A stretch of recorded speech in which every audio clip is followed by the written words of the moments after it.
সকলেই অবগত। তার ধৈর্যটা এমন ছিল যে আমরা যদি অন্যায়ভাবে কোনো কথাও বলতাম, সে তাৎক্ষণিক কোনো প্রতিবাদ করতেন না। ধৈর্যের সাথে সেটা আমাদেরকে সলিউশন দিতেন। সমস্ত সিঙ্গার সমিতির জন্মলগ্ন থেকেই আমাদের প্রতি 2 বছর অন্তর অন্তর যেই কমিটি হইত, সেই কমিটির জন্মলগ্ন থেকে শেষ পর্যন্ত এই ব্যক্তি ছিলেন যিনি নির্বাচন কমিশনারের সচিব। সে আমাদেরকে প্রতি বছরই কমিটি উপহার দিতেন সুন্দরভাবে। মহান আল্লাহর কাছে আমি এভাবেই তার ক্ষমার দৃষ্টিতে তাকে আমি ক্ষমা করব যদি আমি জীবনে তার সাথে কোনো ভুলভ্রান্তি করে থাকি, এবং সেও যদি করে থাকে আমি অন্তরের অন্তরস্থল থেকে তাকে ক্ষমা। আমাদের ওনার এই ভালো জিনিস থেকে করণীয় এইটা আসলে আজকের আলোচ্য বিষয়। আমরা যাতে মসজিদ থেকে ধারণ করে সেই ভালো জিনিসটা ধারণ করতে পারি। ওনার অসম্ভব ধৈর্য ছিল। আমরা অনেক দুষ্টামি করতাম, বিশেষ করে আমি ছাত্র জীবনে ওনার সাথে সম্পর্ক, পরবর্তীতে চাকরি করি। চাকরি করলে সোনালী ব্যাংকের ক্যান্টনমেন্ট শাখার ম্যানেজার রহমতুল্লাহ ভাই এবং আমি 1998 থেকে 2005 সাল পর্যন্ত রেডিও কলোনি মাঠে বিকালবেলা প্রতিদিন আড্ডা দিতাম।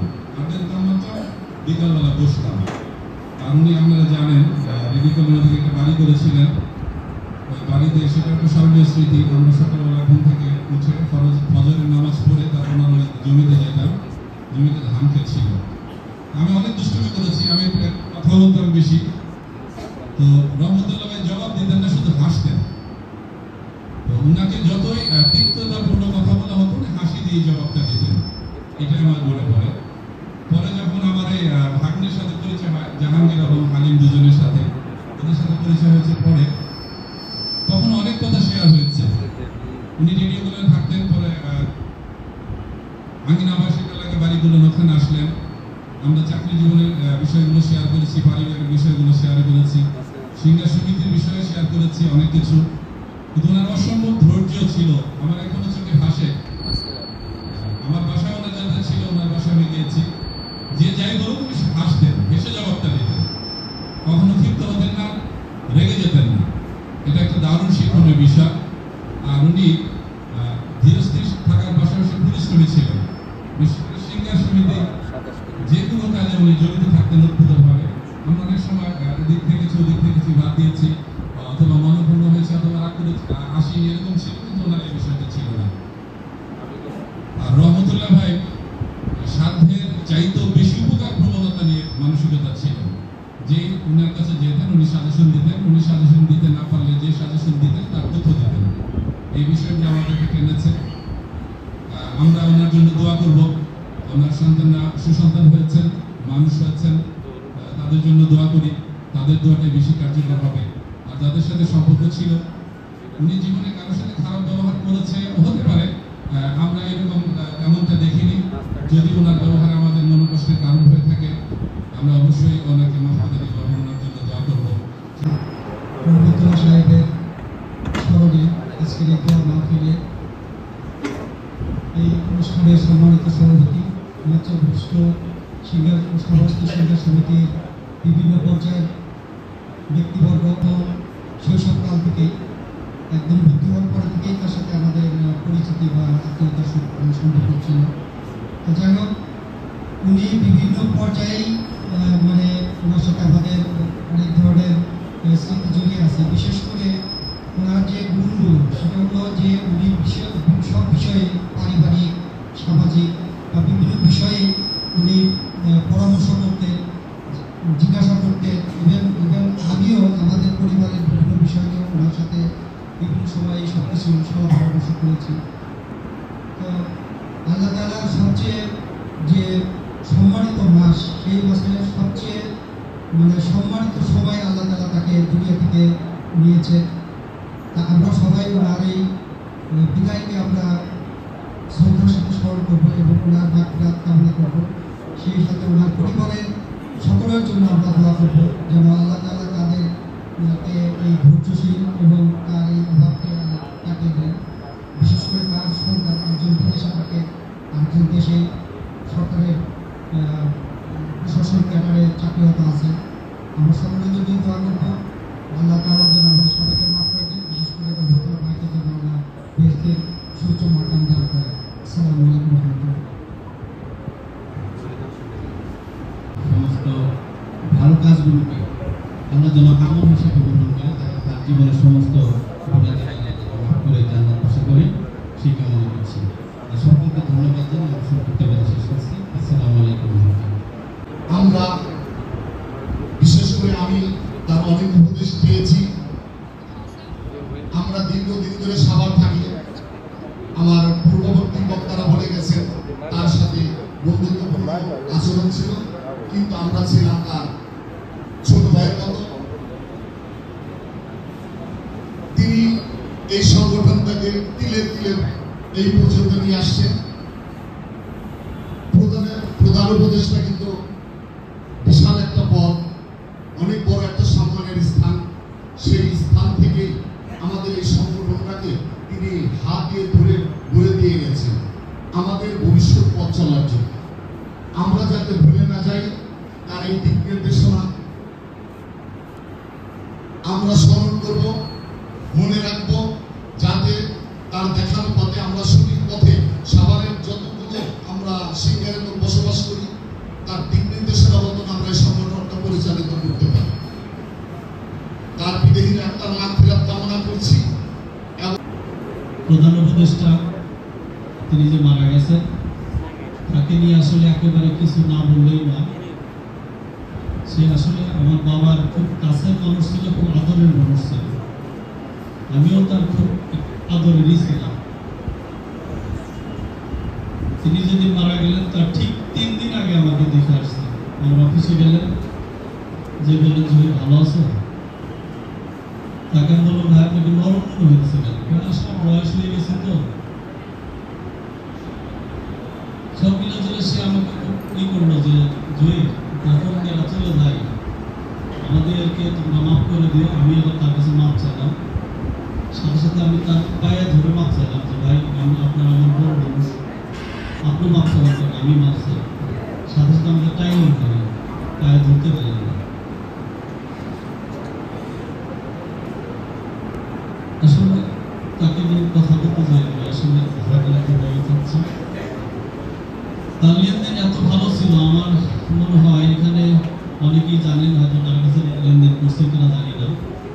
ঠিক ওই মারা যাওয়ার 3 দিন আগে আমার ওখানে যে গেলেন, উনি গেছিলেন মূলত আমি আমার ওখানে থেকে কিছু জিনিস নিয়েছিলেন, অল্প কিছু টাকা বাকি ছিল, যে আমাকে পুরো টাকাটা দিলেন, দিয়ে বললেন যে কিছু টাকা কম রাখা যায় না। আমি দিলাম কিছু টাকা ফেরত, খুব সুন্দর করে একটা হাসি দিলাম, খুব সুন্দর করে হাসি দিলেন। হাসি দিয়ে আমার জন্য দোয়া করলেন। আমি চাবো আপনারা ভাইয়ের হয়েই আমি চাবো আপনারা তার জন্য দোয়া করবেন, আমাদের সবার জন্য দোয়া করবেন। আমিও সবার জন্য দোয়া করি আল্লাহ যেন আমাদেরকে সুস্থ রাখে, আমরা যেন সুস্থ শরীরে নেক হায়াতের ভাগিদার হই। আমিন।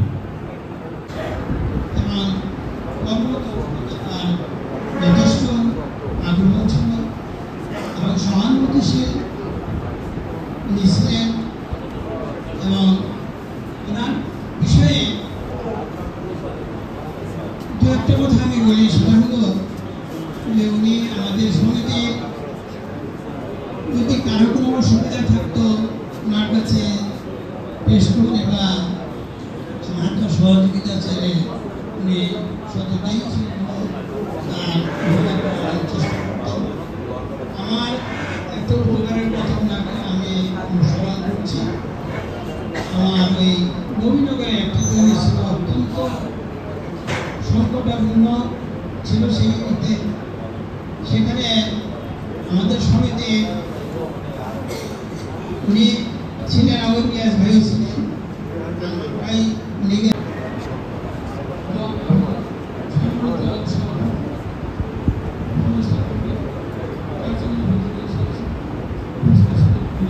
Assalamu alaikum.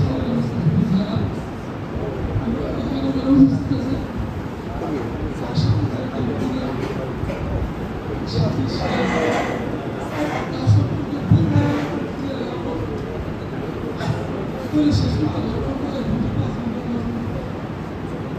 উনি এমন কোনো কাজ করে না যে কাজে সাক্ষী ছিলাম না, আমি এমন কোনো কাজে করি না যে কাজে সাক্ষী ছিলাম না। 1968 সাল থেকে ওনার সাথে আমার পরিচয়। উনি সাগর থেকে আমার সাগর বাজারে চলে আসছেন। উনি আমাকে আগায় দিতে দিতে বাজার পর্যন্ত গেছে, আমি আগায় দিতে দিতে ওনার ঘর পর্যন্ত আসছে। শেষ পর্যন্ত দীর্ঘদিনের দলের সাথে একটা কথা ভগবান ওনার মতো ব্যক্তিত্ব সম্পন্ন লোক আমাদের সাধারণতার সঙ্গে বুঝতে গেলে অনেক সময় লাগে। উনি জীবনে কোনোদিন মিথ্যা কথা বলতে দেখিনি, ওনার মুখে সবসময় হাসি থাকতো। আমি তো রাগী মানুষ, আমি যে কোনো সময় একটু গায়ে দেখলে পিছন থেকে আমি পাল্লে করে টানতাম আসতে। উনি ছিল আমার চলার সাথে, ওনার বর্ণনা করে আমি শেষ করতে পারবো। আমরা সবাই ওনার জন্য দোয়া করবো, উনি যেন জান্নাতের সর্বোচ্চ মাকাম আল্লাহ ওনাকে দান করেন।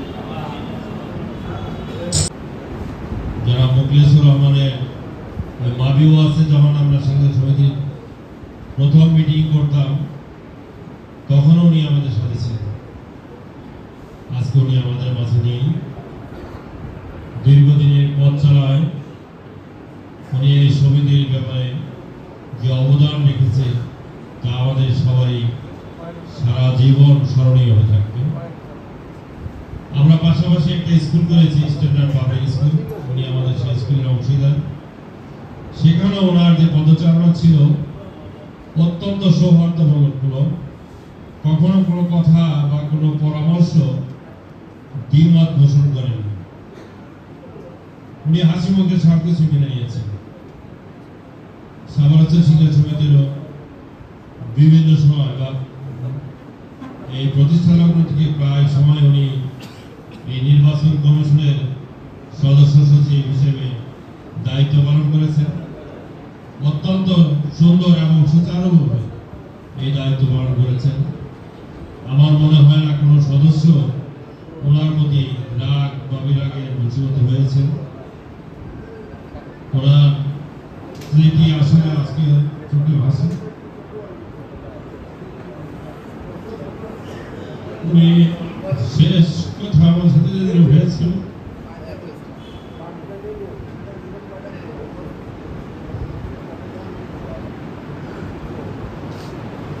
চব্বিশ তারিখে উনি আমার দোকানে এসে বললেন, ফোন দিলেন যে ভাই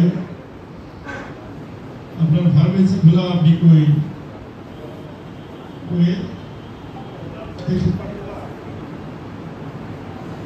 শিক্ষকদের বেতন দিচ্ছি। তো উনি বললেন আসিয়ানি, আসেন, অবশ্যই। উনি আসলেন, উনি শিক্ষকদের কাছে হাসি মুখে বিদায় নিলেন, দোয়া চাইলেন, আমার সাথে শেষ কথা বলে উনি চলে গেলেন। একদিন পরে ওনার মৃত্যুর খবর পেলাম।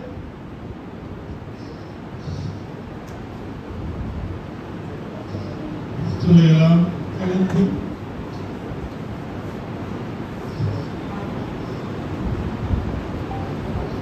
সেখানে আমরা সামরাজ্য শিক্ষা সমিতির পক্ষ থেকে যতটুকু সম্ভব আমরা জানিয়েছি। অনেকে গিয়েছিলেন, আমরা সেই জানাজায় অংশগ্রহণ করলাম। উনি একজন বীর মুক্তিযোদ্ধা ছিলেন, সেখানে সেই হিসেবে ওনাকে গার্ড অব অনার দেওয়া হলো সরকারিভাবে। সেই সরকারিভাবে গার্ড অব অনার অংশগ্রহণ করলেন মানিকগঞ্জের জেলা প্রশাসক মহোদয় ডক্টর মনোহর হোসেন মোল্লা, উপজেলা নির্বাহী কর্মকর্তা উপস্থিত ছিলেন। যেটা আমরা এলাকাবাসী বা শায়েস্তাবাসী আমরা গর্বিত যে আমাদের একজন বীর মুক্তিযোদ্ধার জানাজায় গার্ড অব অনারে একজন জেলা প্রশাসক নিজে উপস্থিত থেকে এবং নিজে গার্ড অব অনারে অংশগ্রহণ করে সেই জানাজা শেষে দাফন করেছেন এবং দাফন শেষ না হওয়া পর্যন্ত উনি যাননি। এটা আমাদের কিছু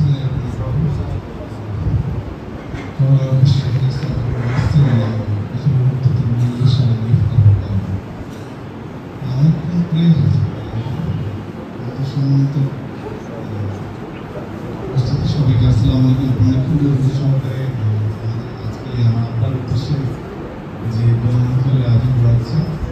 এবং আপনারা উপস্থিত আছেন।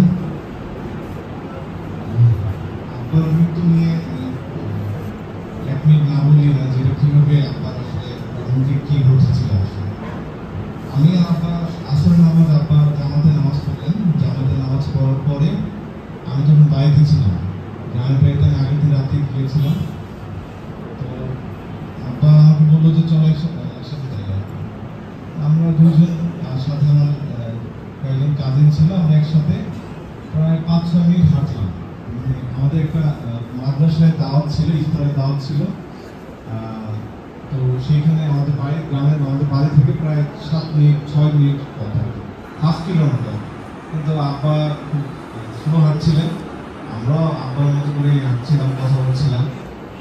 প্রায় মাদ্রাসার কাছাকাছি প্রায় 50 ফিট দূরে হবে। ওই মুহূর্তে আব্বা বসে পড়লেন। বসে পড়ার পরে বাট আমি শুনতে পাইনি যে আব্বার বুকে জ্বালা পোড়া করছে।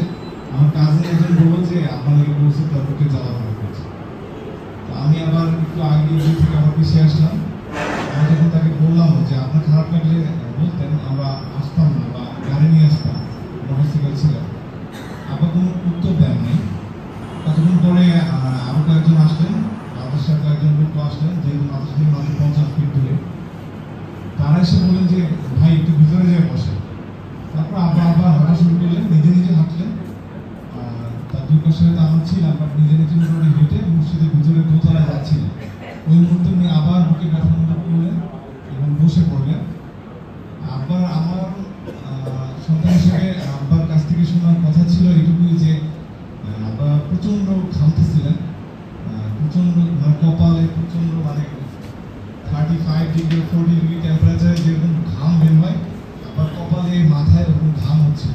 তাই মাথার টুপিটা সরিয়ে ফেললাম। আব্বা তখন একটা কথা বললো যে আমাকে একটু বাতাস করো। এটাই আব্বার মুখ থেকে আমার স্পষ্ট শোনা একটা কথা ছিল, আব্বা এটাই বলছিলাম। পরবর্তীতে আব্বাকে মসজিদের দোতলা থেকে আবার নিস্তার নামানো হলো। সেখানে আব্বা, আমি হয়তো আমার কাছে মনে হয়েছিল আমার আশেপাশে যারা ছিলেন, হাফিজ ছিলেন কয়েকজন, তারা অনেক কিছু করছিলেন। আব্বা একটু জিহ্বাটা হালকা নাড়াচাড়া করলেন, চোখটাকে একটু করলেন, চোখটা একটু উল্টায় যাচ্ছিল এরকম মনে হচ্ছিল। তো মনে হয়েছিল যে তখনই আব্বা, এরপর থেকে আব্বার আর জ্ঞান আমরা পাইনি আর কি।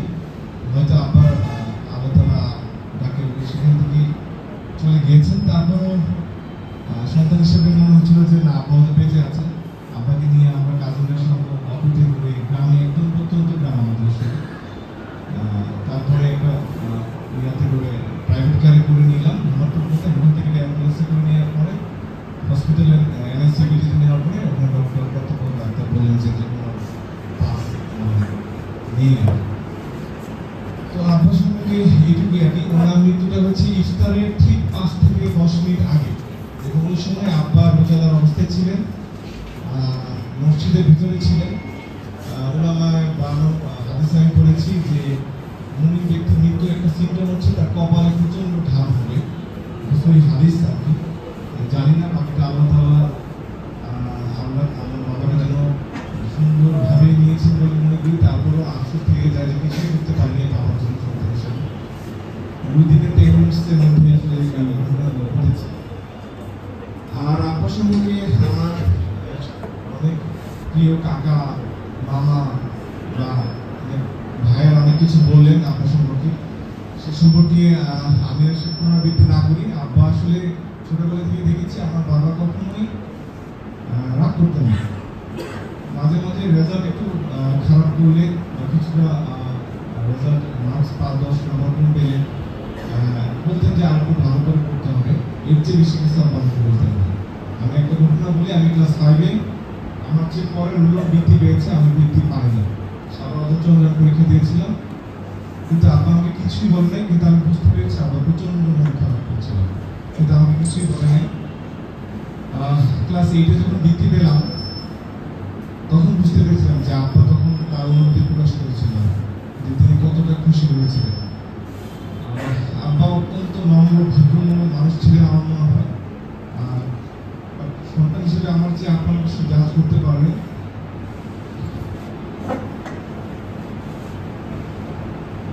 আমি সবসময় চেয়েছিলাম আব্বার কাছাকাছি থাকতে।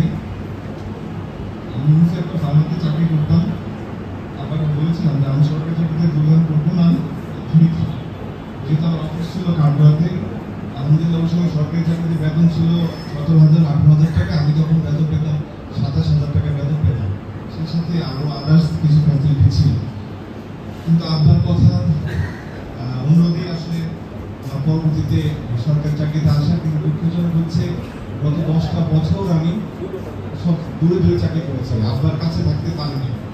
চেষ্টা করেছি নিয়ম অবস্থা বিশেষ করে দুটি স্টেশনে ছিলাম, বা আমি যেখানে চাকরি করেছি সেখানে প্রত্যেকটা জায়গাতে আমি আব্বা আমাকে নিয়েছি, তাদেরকে চেষ্টা করেছি কয়েকটা দিন রাখা, ঘুরিয়ে দেখানো আর কি। আব্বার সম্পর্কে আব্বার সম্পর্কে সিদ্দিক বাবা বলেছে আসলে আব্বা কেন রিয়েক্ট করতে হবে, আমি জানি না একটা মানুষ কেন রিয়েক্ট করে। তার সম্পর্কে আমার সাথে আমার আব্বার পলিটিক্যাল ভিউজ একটু ভিন্ন, টু বি অনেস্ট, কিন্তু আব্বার সাথে আমার প্রচুর তর্ক তো বলবো না, আমি বলবো এটাকে ডিবেট হতো, বিতর্ক হতো, যে আমি লজিকটা দিতাম আব্বা এরকম, আব্বার লজিক দিয়ে দেবো, কিন্তু কখনো উনি রাগ করতেন না, আমি বরং রেগে যেতাম, কিন্তু উনি আমার সাথে কখনোই রিয়েক্ট করতেন না। আমি জানি না একটা মানুষ কিভাবে এতটা রিয়েক্ট বিহীন থাকতে পারে। ওনার সাথে যা আমি দেখেছি যে একজন হয়তো খারাপ অ্যাটিটিউড করেছে, কিন্তু আব্বা কখনোই তার সাথে খারাপ আচরণ করে না। আমি আব্বাকে কখনো বিলাসী জীবন লাইফ করতে দেখি নাই। আমার বাবাকে প্রত্যেকটা বৃহস্পতিবার হয় সন্ধ্যার পরে অথবা শুক্রবার সকালে আব্বা মানিকগঞ্জ চলে যেতেন, অর্থাৎ সিঙ্গারে চলে যেতেন, কারণ আব্বা আমার দাদা দাদি গ্রামে থাকতেন, তারা একজন কৃষক ছিলেন, বুঝতে পারছেন। সাভার থেকে আবার প্রত্যেকটা সপ্তাহে বাড়িতে যেতেন এবং আসার সময় দেখতাম কিছু না কিছু সবজি হোক, তেল হোক, চাল হোক কিছু নিয়ে আসতেন। আব্বাকে দেখেছি অত্যন্ত সৎভাবে জীবনযাপন করার জন্য। একটা ঘটনা বলি, আমরা পিটিসি থাকতাম, পিটিসির ভিতরে চুল কাটাতে তখন 5 টাকা বা 60 টাকা দিত, আমার মনে আছে, খুব বেশি মনে নাই, কিন্তু আব্বা আমাদেরকে সেখানে চুল না কাটিয়ে সিএমবি, আপনার হয়তো সাভারে যারা আছেন তারা চিনেন, হেঁটে হেঁটে প্রায় 1 কিলোমিটার পিটিসির ভিতর থেকে আমরা হেঁটে নিয়ে যেতেন। তখন তার বুঝতাম না কেন সিএমবি নিতেন, এখন বুঝি যে হয়তো 1 টাকা 2 টাকা সেভ করার জন্য আব্বা কষ্ট করেছি।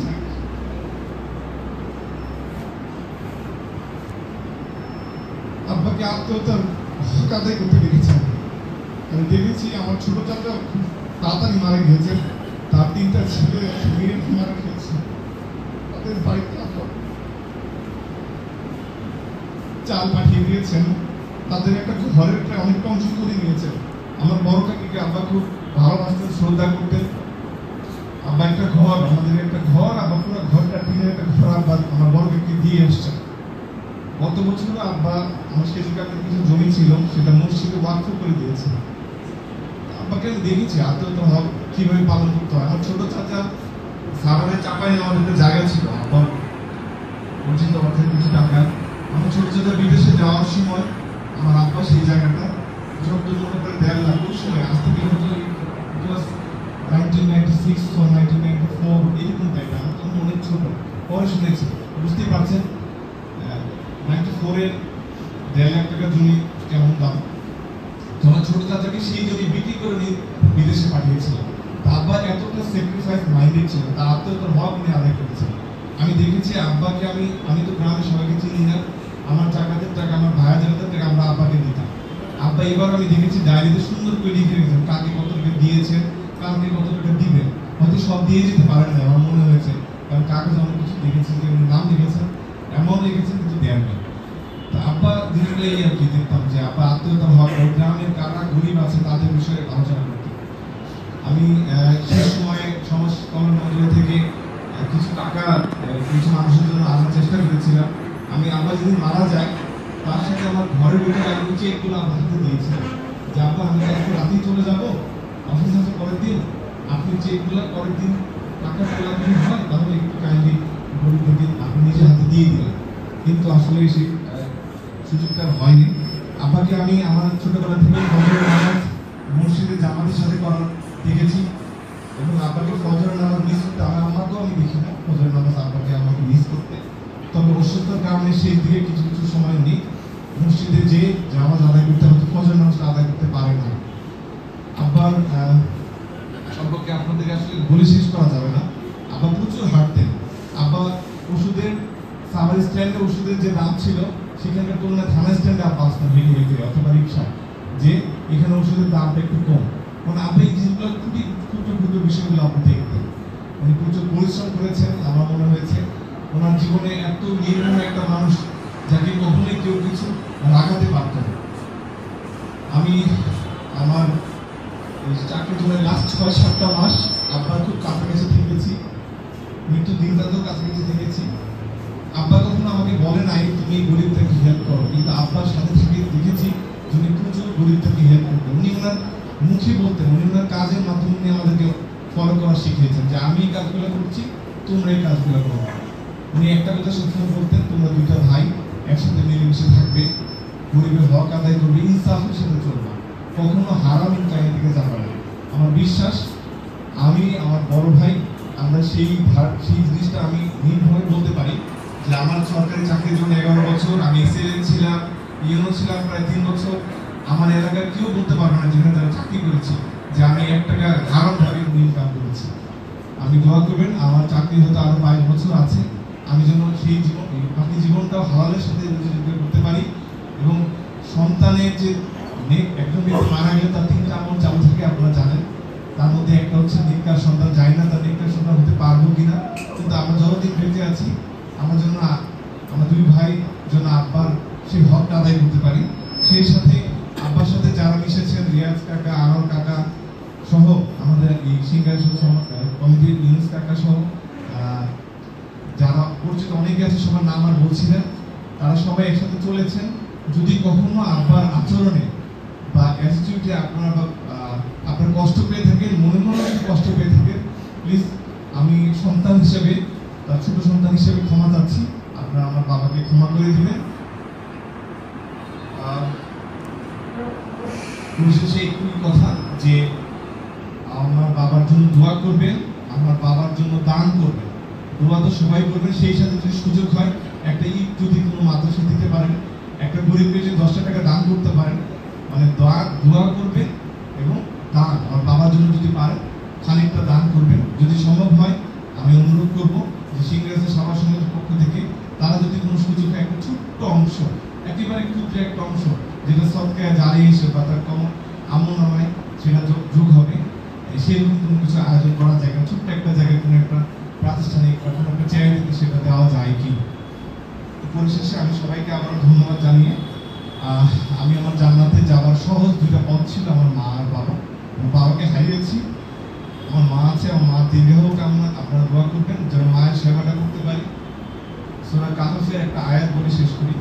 সূরা কাহফে আল্লাহ তাআলা বলেছেন, আপনারা পড়বেন, সূরা কাহফে একটা গল্প আছে যে সন্তানের একজন কিছু যুবক এবং গুহার গল্প, দয়া করে সবাই এটা পড়বেন। সেখানে বলা হচ্ছে কিছু যুবক একটা গুহার ভিতরে আটকা পড়ে যান। তো একজন যুবক বলছেন, হে আল্লাহ তাআলা, আমার ছাগলের অল্প পরিমাণ দুধ হয়, এই খানিকটা দুধে যতটুকু দুধ হয় আমি সেটা আমার মা বাবাকে আগে খাওয়াই, যদি তারপরে বেঁচে থাকে তারপর আমি সন্তানকে খাওয়াই। তখন আল্লাহ তাআলা গুহার কিছু অংশ খুলে দিলেন। আমি বাকিটুকু এই আজকের প্রোগ্রামের জন্য রিলেভেন্ট না বলে আমি সেটা বলছি না। এটা দ্বারা বোঝাচ্ছে কি, কোরআনের গল্প দ্বারা, যে আপনার সন্তান হিসেবে আপনার হক হচ্ছে আপনার বাবা আগে, তারপর সন্তান। কিন্তু আমাদের সোশ্যাল পার্সপেক্টিভ যেটা আমাদেরকে দাঁড় করা আছে, আমরা আমাদের সন্তানের জন্য সময় ব্যয় করি, সন্তানের ভালো মন্দ চিন্তা করি, কিন্তু আমার বাবা মার চিন্তাটা আমরা পরে করি। আমি জানি না আমি ভুল করেছি কিনা, বাট আমি আমার দৃষ্টি দেখেছি আমি আমার সন্তান কি খাবে, কোন স্কুলে যাবে, কি পড়বে, সেগুলো নিয়ে চিন্তা করি। অথচ সন্তান হিসেবে আমার বাবার কি প্রায়োরিটি হবে সেটা আমরা চিন্তা করি পরে। অথচ ইসলামে প্রায়োরিটি ছিল আপনার বাবা, আপনার মায়ের হক আগে, তারপর আপনার সন্তান। আমরা উল্টাটা করছি।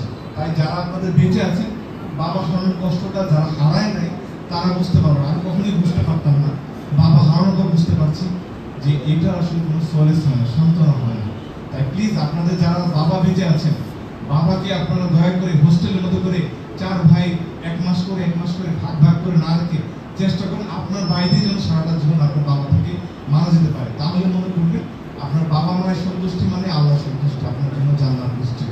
আমি অনেক দীর্ঘ বক্তব্য দিলাম, আমার কথা কিছু মনে করবেন না। পরিশেষে আবার করজোরে বলছি, আমার বাবার জন্য দান করবেন, আমার বাবার জন্য দোয়া করবেন। সবাইকে ধন্যবাদ জানিয়ে আমার বক্তব্য শেষ করছি। আসসালামু আলাইকুম।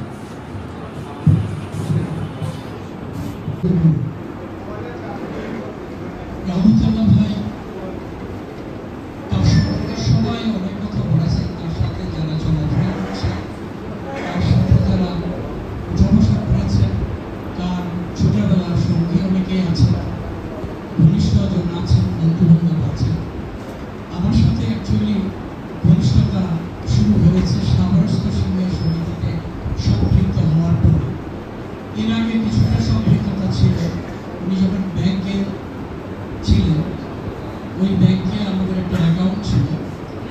ওনার ওয়াইফ মাঝে মধ্যে টাকা জমা বা উঠানোর জন্য যেহেতু সব রহমতুল্লাহ ভাই আমার সাথে ওই সময় খুব একটা ঘনিষ্ঠতা ছিল একটা চিন্তা কথা, তো অনেক মানে আপ্যায়ন করতো। আমার ওয়াইফ এসে বলতো যে তুমি ছেলে রহমতুল্লাহ ভাই বাড়ি নাকি শাস্তা সাবধান গেলে আমাকে কাউন্টারে যেতে দেয়, আমার ওনার সামনে বসে যে চেকটা ক্যাশ করে আমাকে এনে দেয়। তখন থেকে আমি রহমতুল্লাহ ভাইয়ের নাম শুনেছি। তারপরে সহরাস্তা শিখে শুনতে ওনার আকারা করা এবং কার্যক্রম চলন বলন এটা আমি অবজার্ভ করি। ওনাকে আমি বড় ভাইয়ের মতো শ্রদ্ধা করেছি। আপনাদের সাথে আপনারা অনেক কথা শুনেছেন, তারপরেও যেহেতু সভাপতি বক্তব্য আমি একটু সময় নিয়ে আমার যে ওনার ব্যাপারে অবজারভেশন সেটা আমি একটা টোটাল করতে চাই। তোর মধ্যে ওনার বড় সন্তান মুশফিক কথা বলে গেছে যে বাবার সাথে রহমতুল্লাহ ভাইয়ের সাথে অনেক বিষয়ে বিতর্ক হতো, কিন্তু কখনো সে রাখতেন, কখনো রাগ হতো। এই বিষয়টা আমার অবজারভেশন। তিনি ছিলেন সত্যিকার অর্থে একজন হিউম্যান, একজন মানবীয় গুণ সম্পন্ন একজন ব্যক্তি ছিলেন। আমি যদি রিলেট করি ওনার চরিত্রের মধ্যে চারিত্রিক বৈশিষ্ট্যটা ছিল, আমি জানি না ওনার সাথে এই ব্যাপারে আমার কখনো আলাপ হয়নি, যে উনি ওনার আচরণ থেকে চলন বলন থেকে আমি যে পরিলক্ষণ করেছি, আমি যে অবজার্ভ করেছি, উনি রাসূলের পাকের আদর্শ অনুসরণ এবং অনুকরণ করতেন। এটা আমার অবজারভেশন। আমি জানি না আপনারা নিশ্চয়ই ওনার সাথে যারা উঠা বসা করেছেন সেটা ভালো করে জানেন। প্রথম অনুসরণ অনুকরণ রাসূলের পাকের সেটা হলো উনি কখনো রাখতেন না। আমি হিউম্যান কথাটা বলেছি, হিউম্যানের প্রথম অক্ষর হলো এইচ। এই এইচটা দিয়ে একটা বোঝায় হ্যাভ দি সেলফ কন্ট্রোল, নিজের উপর নিজের নিয়ন্ত্রণ আছে কিনা। যার নিজের উপর নিজের নিয়ন্ত্রণ থাকে সে কখনো রাখবে না, কারো কথায় রাগান্বিত হবে না। হিউম্যানের প্রথম অক্ষরটাই এইচ। আমার মনে হয় রহমতুল্লাহ ভাইয়ের মধ্যে ওই গুণটা ছিল, তার মধ্যে সেলফ কন্ট্রোলটা ছিল, আত্মনিয়ন্ত্রণ ছিল। কোনো কথা সে অতিরিক্ত বলেন নাই, অযৌক্তিক বলেন নাই, রাগ হন নাই, কারো প্রতি অসন্তুষ্টি হইয়া সেই অসন্তুষ্টি শো করেন নাই, আমি দেখি। তারপরে হিউম্যানের এই তার মধ্যে পরিপূর্ণ ছিল। এবং অন দ্য আদার হ্যান্ড এটা রাসূলের পাকের চরিত্র। রহমতুল্লাহ ভাই তার চরিত্র আমার কাছে একই মনে হয়, এবং এই অন্যদেরকে বোঝার চেষ্টা করে। অন্যরা এই কথাটা কেন করলো, এই কাজটা কেন করলো, এই আচরণটা কেন করলো, উনি বোঝার চেষ্টা করতেন। সেটা হিউম্যানের ইউ আন্ডারস্ট্যান্ড আদার্স। মুসলমান হিসাবে, ভালো মানুষ হিসাবে আমাদের অন্যের বিষয়গুলো নিজের মতো করে বুঝতে হবে। আবার নিজে যেটা বুঝতেছি সেটা অন্যকে বোঝানোর একটা মানসিকতা থাকতে হবে, যে ভাই এটা না, বিষয়টা এইরকম। এই বোঝানোর গুণাগুণটা ওনার মধ্যে ছিল এবং অন্যকে বোঝার গুণাগুণটা ছিল। এটা যে মিল করে have the self control, you can understand others, and যেটা aim make others understand. সঠিক জিনিসটা অন্যকে বোঝানোর চেষ্টা করেছে, এটা ওনার মধ্যে গুণাগুণ ছিল। আরেকটা ছিল কোনো ভুলভ্রান্তি হলে কখনো যদি উনি ধরা পড়তেন, উনি এটা সাথে সাথে স্বীকার করেন যে না এইটা ঠিক হয়নি। সেটা হলো কি হিউম্যান যে একজন মানবিক হবে, যে একজন মনুষ্যত্ব সম্পন্ন মানুষ হবে, তার ভুলটা সে অকপটে স্বীকার করে নেবে, এটা মানবীয় গুণ। লাস্টে হিউম্যানের এম, এটা ওনার চরিত্রে ছিল। উনি কখনো সবার সামনে কারো সম্পর্কে তার দোষটা সমালোচনা করতেন না, এটা দেখি না। তার মানে হিউম্যানের পরিপূর্ণ গুণাগুণ আমার রহমতুল্লাহ ভাইয়ের মধ্যে ছিল। উনি একজন সত্যিকারের খাঁটি মুমিন একজন মানুষ ছিলেন। কোরআন পাকে মুমিনদের কথা বলা হয়েছে, সব মুসলমানের কথা বলা হয়নি। উনি সত্যিকার অর্থে একজন মুমিন ছিলেন।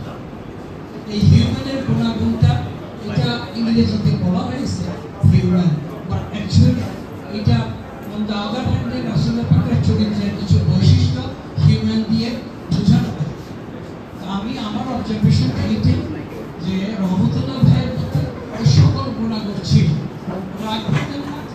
নিজের প্রতি নিজের কন্ট্রোল ছিল 100%, যেটা একজন মানুষের চরিত্রে থাকা উচিত।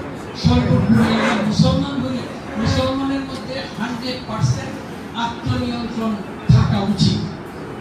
ওনার মধ্যে ছিল, এটি আমার সবচেয়ে বড় অবজারভেশন। সেকেন্ড অবজারভেশন যেটা আমার কাছে মনে হয়েছে বিবরণ শুনে, ওনার মৃত্যুর বিবরণ শুনে আমার কাছে এটাই মনে হয়েছে। সেই মনে হওয়াটা আপনাদের কাছে আমার মনে হয়েছে, আমরা পৃথিবীতে জীবন রক্ষা আমরা একটা দিকে যাত্রা করি, মনে করেন যে সিরিয়া থেকে আমরা ঢাকা যাব, হেমাদপুর এসে মনে হইল যে না, আজকে আর ঢাকা যাব না, যাত্রা বিরতি দিয়ে কেরানীগঞ্জ রওনা দিলাম। ওনার যাত্রাটা এরকম হয়েছে।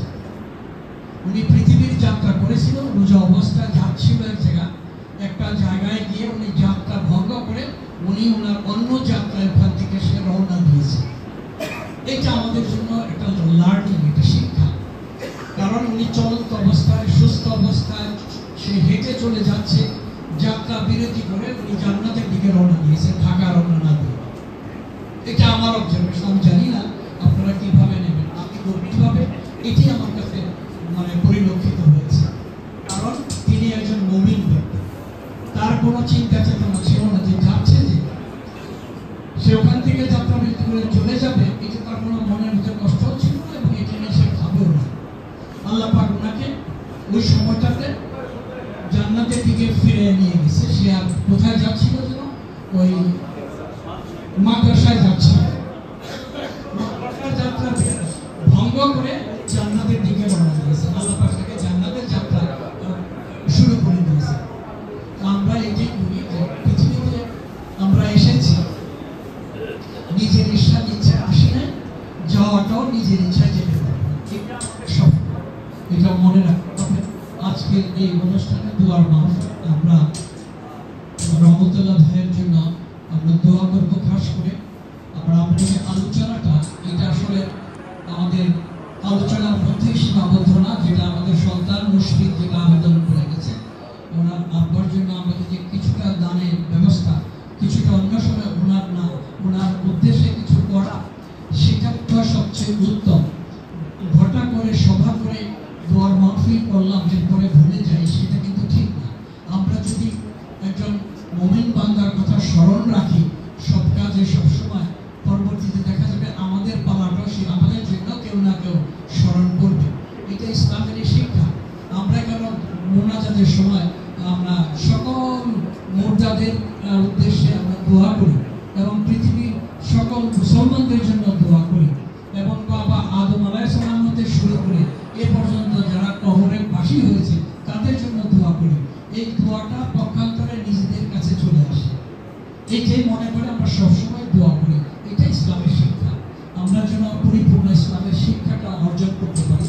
আজকে রহমতুল্লাহ ভাইয়ের জীবদ্দশায় যে উনি কর্মকাণ্ড, ওনার যে চরিত্র আমাদের কাছে সামনে রেখে গেছে, এটা অত্যন্ত, আমি মনে করি এটা সঠিক এবং এটা অনুকরণীয় এবং অনুসরণীয়। তার যে মুমিন হওয়ার যে চরিত্র উনি অর্জন করেছিলেন, আল্লাহ পাক যেন আমাদের সকলকে সেই চরিত্রবান হওয়ার তৌফিক দান করেন। আমরা মুসলমান, ইমানি শক্তিটাকে মজবুত করা উচিত। পৃথিবী ছেড়ে চলে যেতে হবে। সারা জীবন সংগ্রাম করেছি, কি নিয়ে সংগ্রাম বলেন, কি নিয়ে পরিশ্রম করেছি, কি জন্য আমরা চাকরি করেছি, কি জন্য ব্যবসা করে এত টাকা উপার্জন করেছি? জবাব আছে। ডেলিভারি করেছি, সহসম্পত্তি করেছি, কি জন্য করেছি? আলটিমেট রেজাল্ট হইল এই জন্মের পরে মৃত্যুর আগ পর্যন্ত যে উপার্জনের চেষ্টা করেছি, সেই উপার্জনের ফল হইল সাদা কাপড়। কাপড়ের কাপড়টাই আমার সারা জীবনের অর্জনে যেটা নিয়ে যাচ্ছে, সম্ভব অসম্ভব। এই এক টুকরা কাপড়ের জন্য জন্মের পর থেকে মৃত্যুর আগ পর্যন্ত খাটাখাটনি, দৌড় ঝাঁপ, ব্যবসা বাণিজ্য, চাকরি বাকরি, কৃষি কাজ, নানান কিছু করেছে। ফাইনালি কি অর্জন? আল্লাহর দুনিয়া সকল কিছু রেখে সারা জীবনের সংগ্রামের, সারা জীবনের অর্জন উপার্জন এই সাদা কাপড়, এতে উনি চলে গেলেন। তো এই কথাটা মনে রাখাটা আমাদের খুবই জরুরি। ইনশাআল্লাহ আমরা সবাই এখন ভাইয়ের জন্য, মরহুম রহমতুল্লাহ ভাইয়ের জন্য আমরা দোয়া করবো, নিজেদের জন্য দোয়া করবো। সর্বোপরি জীবিত আছেন ভাবি, আল্লাহ পাক ওনার জন্য আমরা দোয়া করবো সবাই। আল্লাহ পাক ওনাকে সুস্থ জীবন দান করুক, যতদিন বেঁচে আছে সেই সুস্থতার সাথে বেঁচে থাকে এবং নেক আয়ের দান করুক আল্লাহ, এটা আমরা দোয়া করবো। তার সুযোগ্য দুইজন ছেলের কথা আমরা জানি যে আজকে যার কথা শুনলাম, এবং তার কথা শুনে মনটা জুড়ে গেছে। মনটা, আমি মনে করি মনটা আমাদের ঠান্ডা হয়ে গেছে। যেটা অ্যাকচুয়ালি যেটা উচিত, রহমত ভাই উচিত কাজটাই করে গেছে, সন্তানকে সুমানুষ করে গেছে। আজকে আমাদের কাছে আবেদন করে গেল বাকি জীবনটা যেন আমি সৎ উপার্জন করে, হালাল উপার্জন করে সৎভাবে চলতে পারি, আল্লাহ ভাই যেন তৌফিক দান করেন। এইটা ওনার ছেলের আবেদন। তো আমরা এটা আমাদের জন্য একটা লার্নিং, একটা শিক্ষা। আমরা আমাদের সন্তানদের এরকম একটা সুসন্তান করে যেতে পারলে আমাদের জীবনটা সার্থক হবে। আপনারা সবাই কষ্ট করে আসছেন। আমি শাহরাস্কর শিক্ষা সমিতির পক্ষ থেকে সকলকে আন্তরিক ধন্যবাদ জানাচ্ছি। আমাদের শ্রদ্ধেয় প্রধান উপদেষ্টা ছিলেন মরহুম রহমতুল্লাহ ভাই, দোয়ার মাহফিলে উপস্থিত হয়েছেন। সবাইকে আবারও শুভেচ্ছা এবং ধন্যবাদ জানাচ্ছি।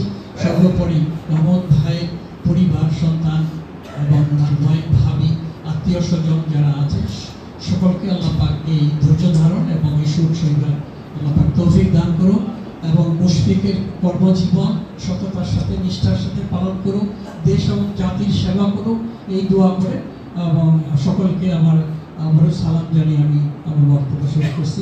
আসসালামু আলাইকুম রহমতুল্লাহ।